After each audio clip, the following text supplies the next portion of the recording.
आलम हमराही Arabic speaking course आपका अपना channel. बराए मेहरबानी चैनल को सब्सक्राइब करें। बिस्मिल्लाहिर्रहमानिर्रहीम। दोस्तों, फ़ोटो को अरबी में सूरह कहते हैं। सूरह या सूरत या अक्स। आपने सुना होगा, लोग कहते हैं आपने अपनी सूरत देखी है, यानी अपनी फ़ोटो देखी है, तो उसको अरबी में सूरह भी लोग कहते हैं, सूरत भी कहते हैं या अक्स भी कहते हैं। अक्स, सूरत या सूरा, ये तीनों अल्फाज आपके सामने आए तो यूँ समझिए कि ये फ़ोटो के बारे में कह रहा है। हो सकता है आपका कपिल कभी आए आपसे कहे सूरा अबगा, यानी फ़ोटो चाहिए। दिन को यौम कहते हैं और नहार कहते हैं। दिन को यौम भी कहते हैं और नहार भी कहते हैं। यौम का मतलब भी दिन होता है और नहार का मतलब भी दिन होता है। यौम का मतलब भी रात दिन होता है और नहार का मतलब भी दिन होता है। तो यौम और नहार ये दोनों अरबी के अल्फाज हैं। दोनों अल्फाज को आप यूज़ कर सकते हैं। दिन और रात, आपने कुरान में पढ़ा होगा लैलु नहार, यानी लैल का मतलब रात और नहार का मतलब दिन। दिन और रात या रात और दिन, इसको हम कह सकते हैं लैल व नहार, तो रात और दिन, या नहार व लैल, तो ऐसे तो होगा नहीं। जैसे लैल का मतलब रात होता है और नहार का मतलब दिन होता है। और वाव का मतलब और होता है। हमको कहते हैं दिन और रात, तो लैल व नहार कह सकते हैं। रास्ता को सिरात भी कहते हैं और तरीक़ भी कहते हैं। दोस्तों, मैंने अरबिक का अल्फाज भी इसमें इस्तेमाल किया है कि बहुत से लोग हैं, भाई हैं, कहते हैं कि अरबिक में भी लिखा कीजिए। तो अरबिक में लिखना थोड़ा मुश्किल होता है, लेकिन मैंने इस वीडियो में अरबिक का भी इस्तेमाल किया है थोड़ा सा। तो रास्ता को सिरात और तरीक़ कहते हैं। ये अरबिक हमने इसलिए यूज़ किया है ताकि लोगों को उसका जो लिखावट होता है उसमें बहुत लोग कंफ्यूज हो जाते हैं। ठीक है। सीधा को मुस्तकीम कहते हैं। मुस्तकीम का मतलब सीधा होता है। सीधा को मुस्तकीम कहते हैं। अभी मैंने बताया तरीक़ का मतलब भी रोड होता है, रास्ता होता है, और सिरात का मतलब भी रास्ता और रोड या सड़क कहते हैं। ठीक है। तो सिरात का मतलब कुरान के अंदर रास्ता आया है, रास्ता, और मुस्तकीम का मतलब सीधा, यानी सीधा रास्ता। तो सिरातल मुस्तकीम, कुरान के अंदर आपने सूरह फातिहा के अंदर पढ़ा होगा कि सिरातल मुस्तकीम यानी सीधा रास्ता। तो सीधा का मतलब मुस्तकीम होता है, और रास्ता को अरबी में सिरात भी कहते हैं। सिरात तो यहाँ पे इस्तेमाल हुआ है। तो सिरात या सिरातल मुस्तकीम यानी सीधा रास्ता, और अलग अलग करेंगे तो सिरात का मतलब रास्ता होता है और मुस्तकीम का मतलब सीधा होता है। आला का मतलब ऊपर होता है, यानी ऊंचा होता है। तो जो ऊपर है उसी को ऊंचा कहते हैं, या जो ऊंचा है उसको ऊपर कहते हैं। तो अरबी में आला कहते हैं। आला का मतलब ऊपर। फोग का मतलब भी ऊपर होता है। फोग लोग कहते हैं, फोक होता है।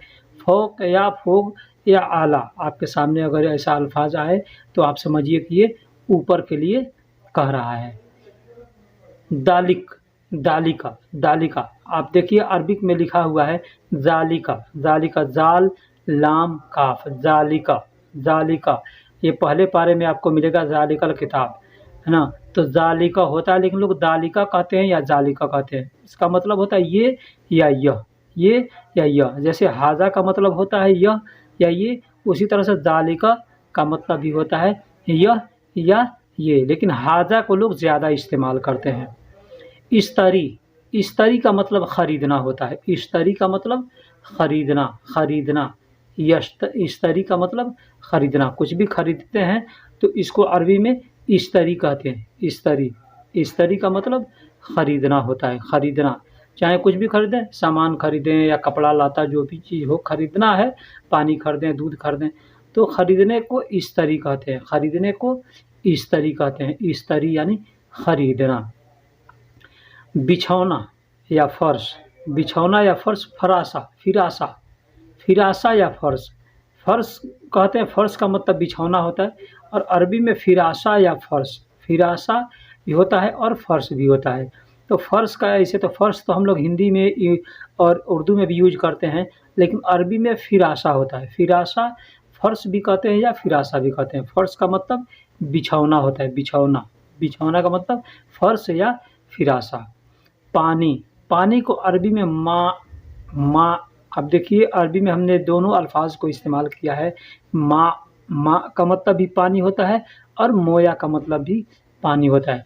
माअन भी कहते हैं, माअन, माअन, माअन यानी पानी, या माँ, उसको हम माअन भी कह सकते हैं और माँ भी कह सकते हैं, या माउन भी कह सकते हैं, माउन, ठीक? या मोया यानी पानी, बहुत सी जगह माई भी कहते हैं। सम्राट, सम्राट, सम्राट इसको लोग तमरात भी कहते हैं, ठीक है? इसलिए कि से होता है, अलिफ बे ते के बाद से आता है, तो से सम्राट होता है। तो सम्राट का मतलब फल होता है। फल को हम लोग फल फ्रूट कहते हैं, फल कहते हैं ना, तो फल को अरबी में सम्राट कहते हैं। सम्राट, सम्राट यानी फल, कोई भी फल है, जो भी फल है वो फल है, उसका नाम अगर आप नहीं जानते, सिर्फ आप फल कह रहे हैं, तो अरबी में सम्राट कहेंगे। हाज़ा सम्राट यानी यह फल है। फ़ौक़, फ़ौक़, अब देखिए अरबी में हमने लिखा है फ़ा, वाव और बड़ा काफ़, फ़ा, वाव और बड़ा काफ़ मिल कर के फ़ौक़ होता है। अब लोग इसको फ़ौक़ भी कहते हैं। फ़ौक़ कहें या फ़ौक़ कहें, इसका मतलब ऊपर होता है, ऊपर। आला का मतलब भी ऊपर होता है, अभी मैंने बताया आला का मतलब भी ऊपर होता है और फ़ौक़ का मतलब भी ऊपर होता है। तो फ़ौक़ कहें या फ़ौक़ कहें या फ़ौक़ कहें, फ़ौक़ भी कहते हैं, फ़ौक़ भी कहते हैं, तो मतलब ऊपर। तहत, तहत का मतलब नीचे होता है, तहत का मतलब नीचे होता है। एक भाई हमारे बोले कि भाई तहत और सतह में मैं थोड़ा परेशान हो जाता हूँ, तो तहत का मतलब क्या है, सतह का मतलब क्या है? तो तहत का मतलब नीचे होता है, तहत का मतलब नीचे होता है और सतह का मतलब छत होता है, सतह का मतलब छत होता है। लेकिन मिलता-जुलता अल्फ़ाज़ है, तो इसमें लोग कन्फ्यूज़ हो जाते हैं। तो तहत का मतलब नीचे, आपने अपने यहाँ भी सुना होगा तह में, इस घर के तह में यानी घर के नीचे, ठीक? तो तहत का मतलब नीचे होता है। खजूर को तमर कहते हैं, तमर, तमर के यानी खजूर, तमर का मतलब खजूर होता है। खजूर को अरबी में तमर कहते हैं, तमर। वैसे हम अरबी से लोगों से अगर खजूर कहेंगे तो भी लोग जानते हैं, खजूर भी जानते हैं और तमर भी जानते हैं। तो तमर भी कह सकते हैं और खजूर भी कह सकते हैं, लेकिन वैसे अरबिक का जो अल्फ़ाज़ है वो तमर होता है, तमर। और उर्दू में या हिंदी में खजूर कहते हैं, ठीक? संतरा, नारंगी, जिसको हम लोग नारंगी कहते हैं या संतरा कहते हैं, है ना? तो उसको अरबी में बुर्तकाल कहते हैं, बुर्तकाल, बुर्तकाली भी कहते हैं, बुर्तकाली भी कहते हैं और बुर्तकाल भी कहते हैं। तो बुर्तकाल कहें या बुर्तकाली कहें, इसका मतलब वो संतरा को लोग कह रहे हैं। हाँ, बुर्तकाली लोन, लोन अगर कोई कहता है बुर्तकाली लोन यानी बुर्तकाली लोन, तो यानी बुर्तकाली यानी संतरा कलर, नारंगी कलर। तुफ़ाह, सेब को तुफ़ाह कहते हैं, सेब को तुफ़ाह कहते हैं, जिसको हम लोग इंग्लिश में एप्पल कहते हैं। एप्पल या हिंदी में सेब कहते हैं, तो उसको अरबी में तुफ़ाह कहते हैं, तुफ़ाह। मैंने इसलिए अरबिक का भी अल्फ़ाज़ इस्तेमाल किया है, ताकि जो लोग नहीं जानते हैं अरबिक अगर पढ़ते हैं तो वो अरबिक से भी पढ़ सकते हैं। उसमें तर्जुमा, उसका स्पेलिंग करने में भी आदमी को दिक्कत मुश्किल नहीं आएगा। तो तुफ़ाह, तुफ़ाह यानी सेब। अच्छा को अरबी में तैयब कहते हैं, अच्छा को अरबी में तैयब कहते हैं। तैयब का मतलब अच्छा भी होता है और पाक भी होता है, पाक। हम मदरसे में पढ़ें तो मदरसे में पढ़ाया जाता है कि अव्वल कलमा तैयब, तैयब मतलब पाक, तो जो पाक है वो अच्छा है। तो अच्छा को अरबी में तैयब भी कहते हैं, कोइश भी कहते हैं, ज़ैन भी कहते हैं, तमाम भी कहते हैं। बहुत से नाम है अरबिक में अच्छा को। तो अच्छा भी आदमी कहता है और ठीक भी कहता है। तो जो ठीक है वो अच्छा है, जो अच्छा है वो ठीक है। हुबा, हुबा अरबी में देखिए मैंने हा, वाव और बा, हुबा, हुबा, हुबा यानी बुराई, हुबा यानी बुराई, बुराई को अरबी में हुबा कहते हैं, हुबा, हुबा। बड़ी हा से हुआ, छोटी हा अगर रहेगा तो यहाँ पे तर्जुमा बदल जाएगा।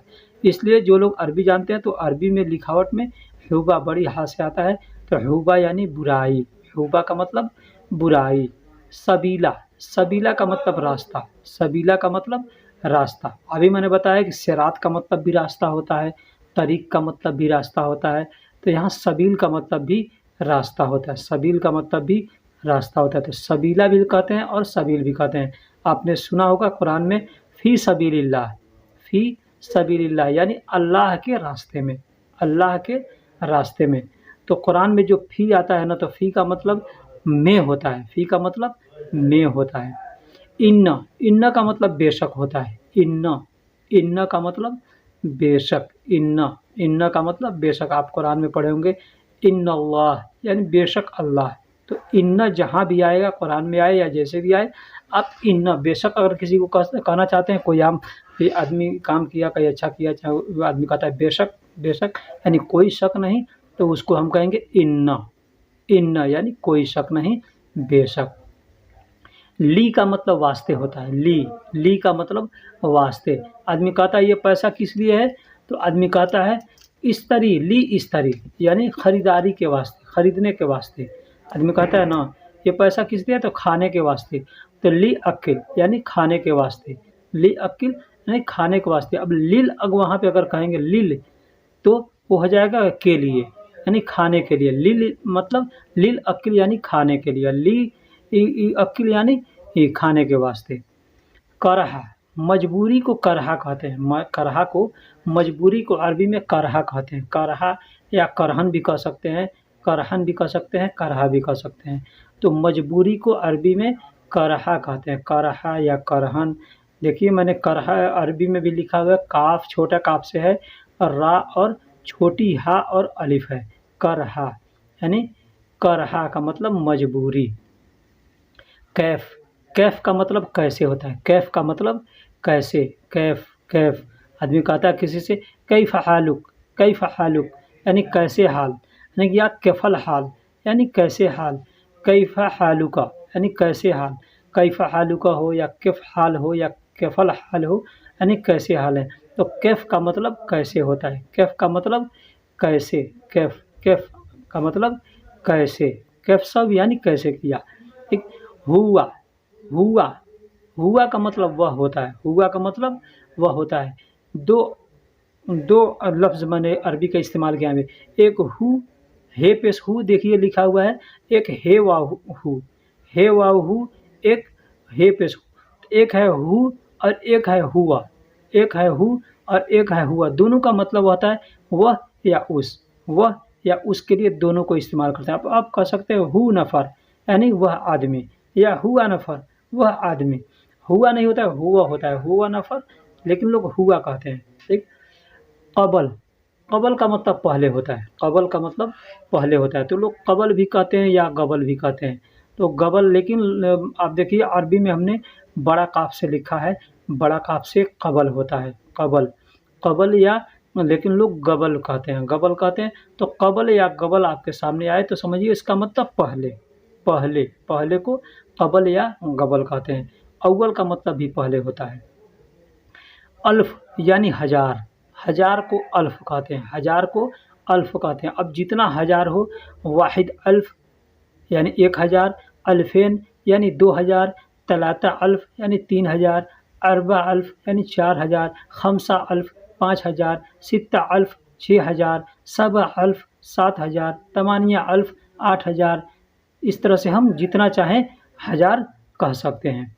सना का मतलब साल होता है, सना का मतलब साल होता है। मैंने आपसे अभी बताया कि अब कि 1000 को कैसे कहेंगे, 2000 को कैसे कहेंगे। तो ठीक उसी तरह से सना, अब 1 साल है तो वो कहेंगे वाहिद सना, 2 साल है तो इत्नैन सना, 3 साल है, तलाता सना, 4 साल है तो अरबा सना हैं। इस तरह से हम सना का मतलब साल होता है, हम सना को अरबी में साल को सना कहते हैं। हुजुआ, हुजुआ, हुजुआ, हुजुआ का मतलब मजाक होता है, मजाक, मजाक करने को हुजुआ कहते हैं या मस्खरा भी कहते हैं, मस्खरा भी कहते हैं और मजाक भी हुजुआ भी कहते हैं। तो हुजुआ, हा से, छोटी हा से और जा वाव हा मिल करके हुजुआ होता है। तो हुजुआ का मतलब मजाक होता है और मस्खरा का मतलब भी मजाक होता है। तो कुछ जगहों पे लोग मस्खरा भी इस्तेमाल करते हैं, हुजुआ भी इस्तेमाल करते हैं। आप जहाँ रहते हैं जो इस्तेमाल लोग करते हो। अल या आमा, अल आमा, अल आमा का मतलब अंधा होता है, अल आमा का मतलब अंधा होता है, अंधा, अंधा को अल आमा कहते हैं। और गूंगा जो होता है, जो वो एक उम्मी होता है, उम्मी का मतलब अनपढ़ होता है। उम्मी इससे मिलता-जुलता नाम है, तो उम्मी का मतलब अनपढ़ होता है। और अल आमा, आप सिर्फ़ आमा भी कह सकते हैं, अल हटा देंगे तो आमा कह सकते हैं, आमा। आलम हमराही अरबिक स्पीकिंग कोर्स, आपका अपना चैनल। बराए मेहरबानी चैनल को सब्सक्राइब करें।